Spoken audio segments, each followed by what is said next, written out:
During the 14th century BC, Egypt saw some of its most radical changes under the reign of Pharaoh Akhenaten, who attempted to reform the entire religious system.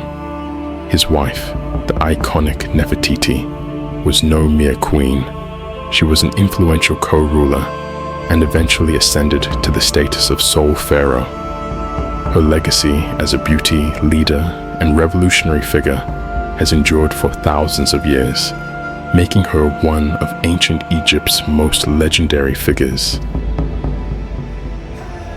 Nefertiti is believed to have been born in 1370 BC, but much about her origins remains mysterious.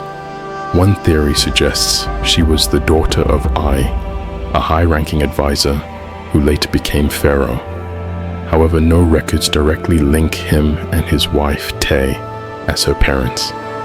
Some have speculated she might even have been the daughter of Amenhotep III, making her the full sister of her future husband Akhenaten. Yet again, this is unlikely, as she didn't hold the typical titles for a pharaoh's daughter. The latest theory gaining traction is that she might have been a foreign princess, Tadukipa from Mitanni, married to Akhenaten's father before she became Nefertiti. This theory ties into the meaning of Nefertiti's name, the beautiful woman has come, possibly hinting at her foreign origins. She married Prince Amenhotep IV when she was around 15, and after he took the throne and became Akhenaten, they shared an unusually close and public relationship, having 6 daughters together. Although he had other wives, Nefertiti held a unique position, even becoming co-pharaoh and bearing titles like Lady of the Two Lands and High Priestess of Aten. Akhenaten and Nefertiti were at the heart of Egypt's religious transformation, discarding the pantheon of gods in favor of a single deity, Aten, represented by the solar disk. Akhenaten's parents had shown favor to Aten, but Akhenaten and Nefertiti took it to a whole new level.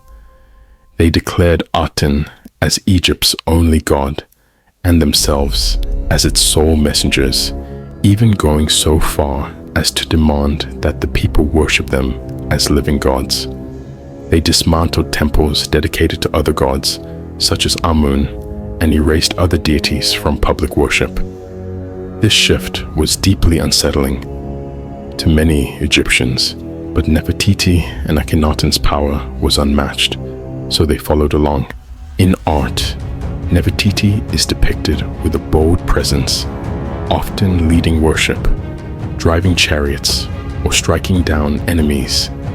She designed a distinctive, tall, flat-topped blue crown, possibly a feminine counterpart to the famous Khepresh war crown. As she grew in power, she gained a commanding presence and was even depicted as a living fertility goddess alongside her 6 daughters.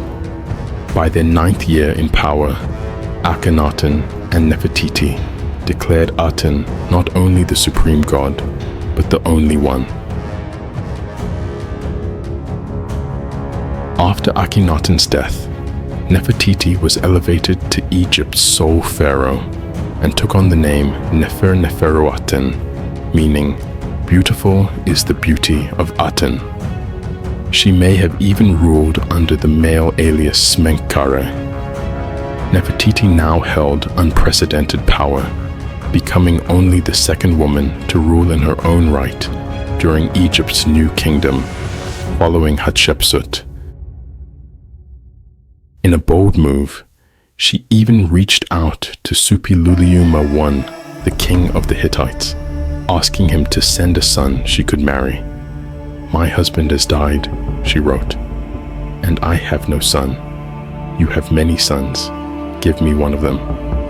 This was unheard of among Egyptian queens, who traditionally married within the royal bloodline.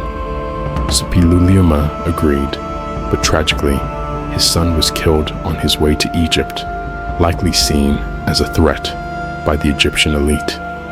Shortly after, Nefertiti vanishes from historical records, leading to theories that she was either killed or simply retired from power, leaving the throne to her stepson, the young Tutankhamun. Tutankhamun ultimately renounced Atenism and restored the worship of Egypt's traditional gods, moving the capital back to Thebes. Akhenaten and Nefertiti's constructions were destroyed, often used as rubble for new building projects. Ironically, though their enemies tried to erase them, Akhenaten and Nefertiti remain two of the most well-known figures in ancient Egypt. In 1912, a German archaeological team unearthed her famous limestone bust at Amarna, revealing Nefertiti's beauty to the world. It quickly gained international fame, and today it remains one of the most recognizable artifacts from ancient Egypt. Housed in Berlin's Neues Museum, her bust continues to captivate audiences. To this day, the location of Nefertiti's tomb remains one of archaeology's greatest mysteries. Some believe finding her final resting place would be as monumental as the discovery of Tutankhamun's tomb in 1922. Through her beauty, power, and influence, Nefertiti stands as an unforgettable icon of the ancient world. If you enjoyed this journey back to ancient Egypt, please like, comment, subscribe, and hit the bell icon for more videos like this.